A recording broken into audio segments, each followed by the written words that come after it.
Hello everybody, it's Daryl again, and this is just another video. I'm just going to show you earth.nullschool.net and talk about sea surface temperature anomaly around New Zealand. I saw an article about this a couple of weeks ago and thought I needed to do a video because I'd made a video about similar things earlier. To open nullschool.net, you come to this page here, nullschool.net, and choose the Earth wind map. And the Earth wind map opens up like this, and you can move this world around. Depending on how fast your internet connection is, it might take a little while to load the data, and the world will show in grey until the coloured data is available. Now, the default view is to show you the wind flows around the world. Here's some wind heading south, and it tells you which way it's going and what speed. And what I wanted to do was show you the sea surface temperature anomaly, and you get it by clicking down in the bottom left hand corner. Here's the Earth menu, and then you can choose what you want to look at. So you can choose ocean and chemicals, so particulates, all this kind of stuff, but today we're going to look at ocean, and the overlay we're going to look at is the sea surface temperature anomaly. So the sea surface temperature is the actual temperature of the sea, and the sea surface temperature anomaly is the departure for the normal that you would expect for this time of year. And then once you've chosen your ocean and sea surface temperature anomaly, click on Earth again, and that clears that away. And you'll see that there's something very interesting about New Zealand. It's surrounded by some very warm water. So if I click over here, which is the warmest bit I can see, you can see that it's 4.4 degrees warmer than normal. And if we just click over here by the coast, about 3.5 for a few areas around here. Down around Southland, 2.7 degrees.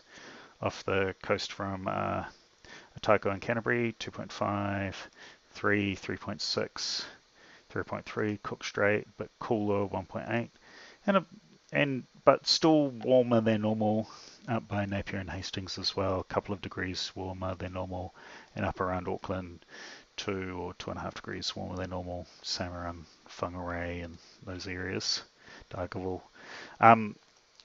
So you can see that it's much warmer than normal. And what I thought, this condition has persisted for a few weeks that I've noticed. And what I think this is doing is it's controlling our weather. So because we're an island nation, a kind of oceanic country, the temperature of the sea is one of the main things that affects our weather. And so with a big part of the ocean warmer than normal, then we're having air masses come over our country that are in some way abnormal, because down at the surface of the land, the ocean acts as like a heat reservoir and warms the air that is going to flow over our country. So I would imagine that the air flowing over our country is a bit warmer than normal, as well as, if we're getting sunny days, it's going to make it warm over the land. But it's not like when you're a continental country like Australia, where you've got a huge amount of land, and so in the middle of the country, the weather's just determined by the land is the thing that's being heated up in the sun and cooling down at night. If you have clear skies, it's going to warm up in the day and cool down at night. In New Zealand, because there's not very much land compared with the amount of sea around us, the overwhelming thing is whether the sea acts as a reservoir for heat.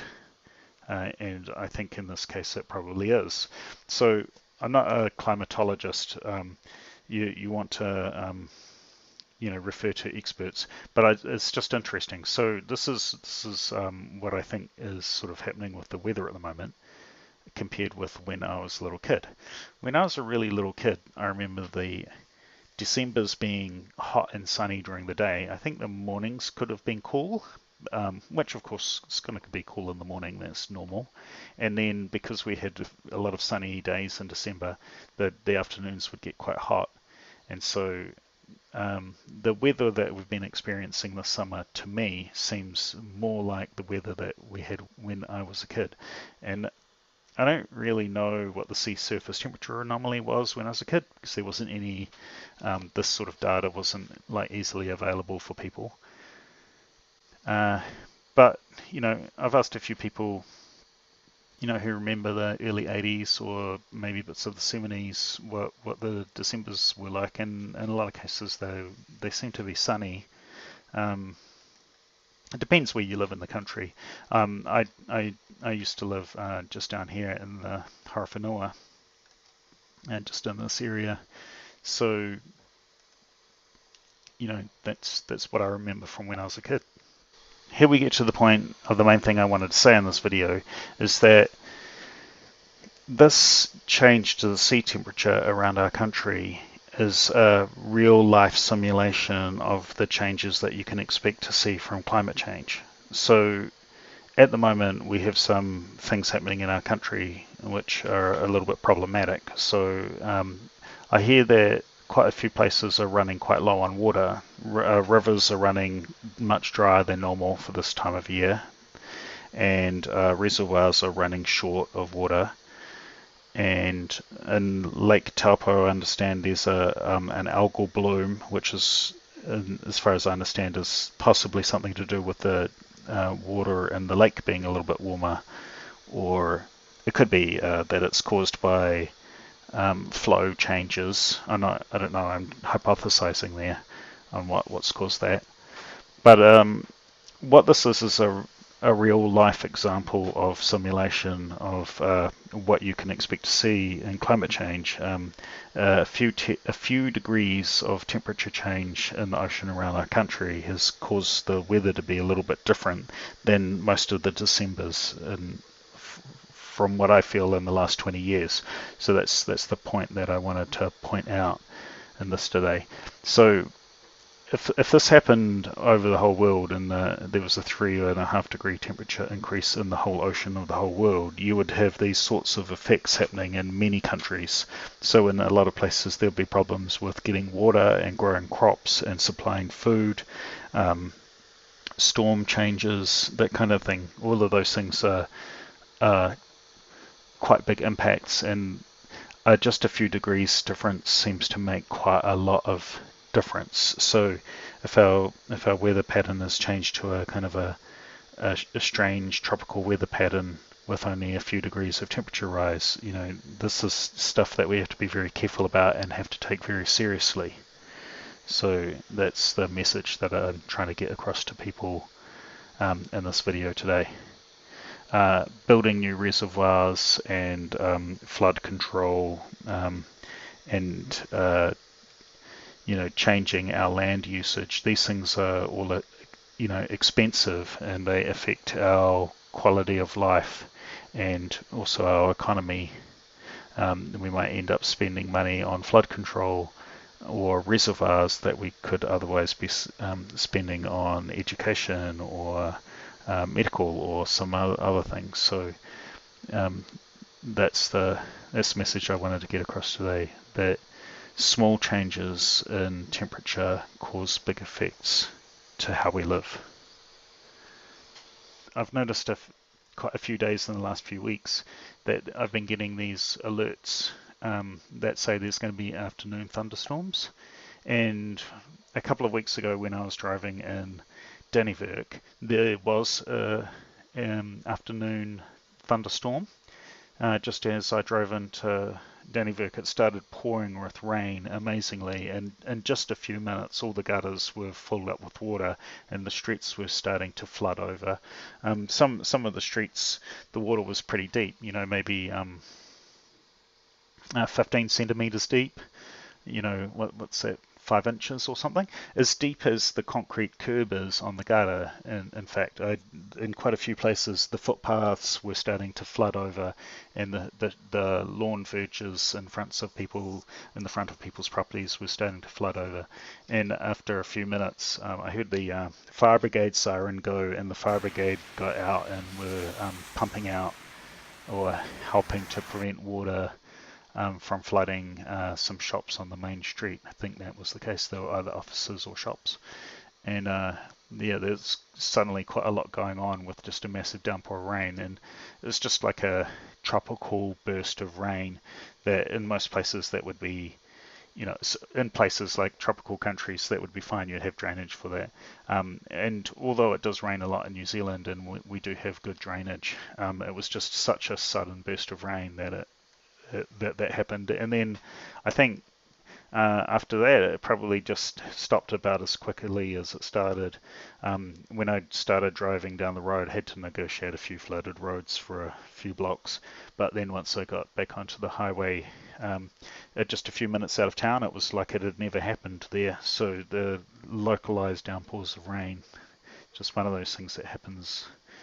Yeah, anyway, I just thought it was interesting to have a look at this. If you click around the world, you can see different areas. There's a part south of Greenland that's a bit interesting, this cold patch here, and that's caused by a change of how the oceanic flow's going. That's been over the last few years, maybe 5 or 10 years or something. There's been this abnormal a cold bit there and a warmer bit there because the way the ocean's flowing, the ocean flows has changed a little bit, and that's been unusual. Um, and then you can see this. There's usually a cold flow of water that runs up the coast of South America and then across along the equator, and it's quite a common standard one. And from what I recall from learning a bit about geography, normally where cold oceanic flows flow along coasts, you get um, drier areas, and where you have warm ocean flows go along coasts, you get this sort of more tropical rainfall patterns, which I think is true in the top of Queensland.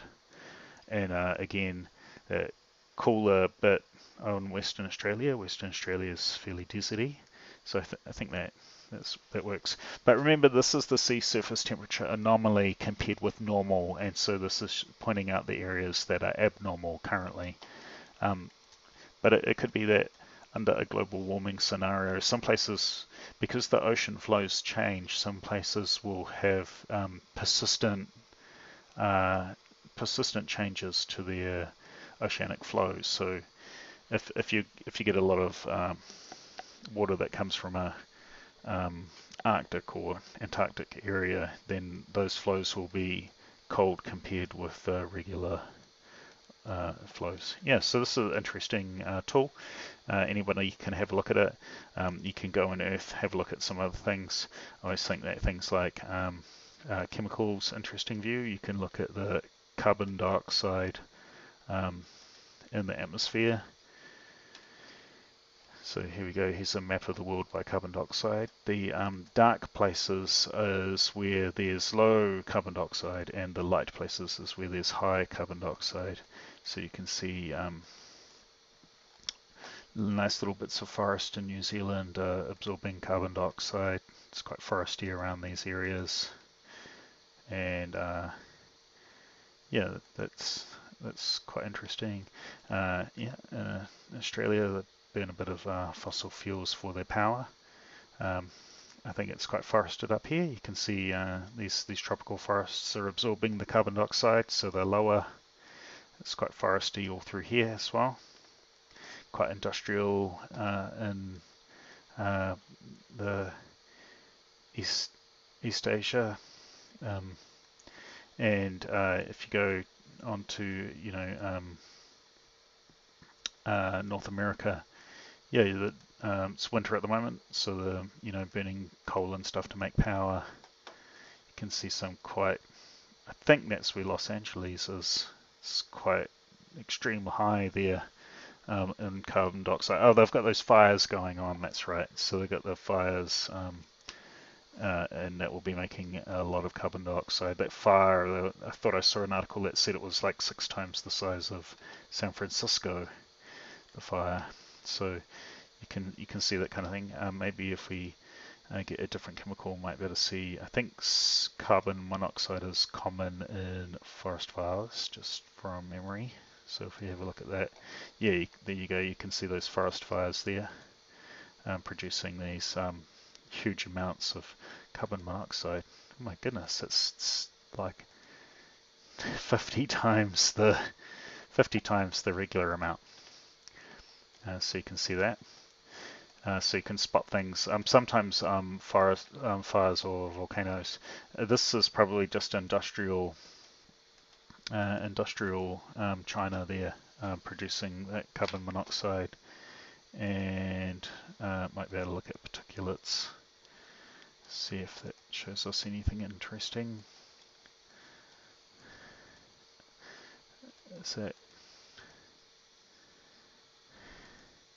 Is this tons per something? I'm not sure what the units are for this.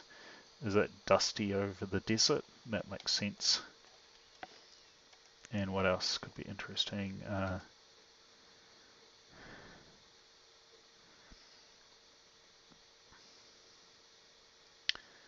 Is that, I'm not sure, is it, yeah, sulfate? I think the sulfates come from burning coal. So if you go to places where they're burning a lot of coal, you can see these sulfates and dirty diesel as well. So maybe these areas are higher in sulfates. It's probably just tracking civilization. Well, there's basically no sulfates above the Himalayas there. That's amazing.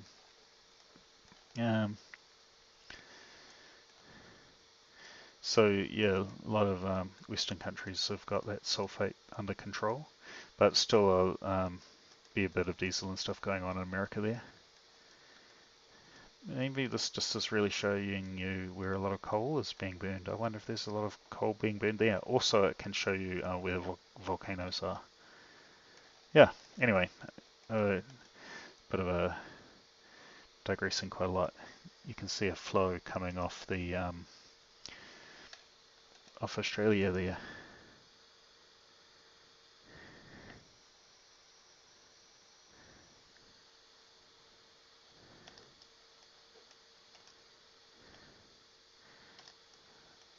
This,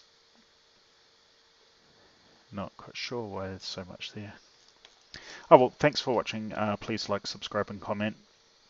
Ask questions in the comments. I'll try and answer them, maybe create a new video. Thanks for watching.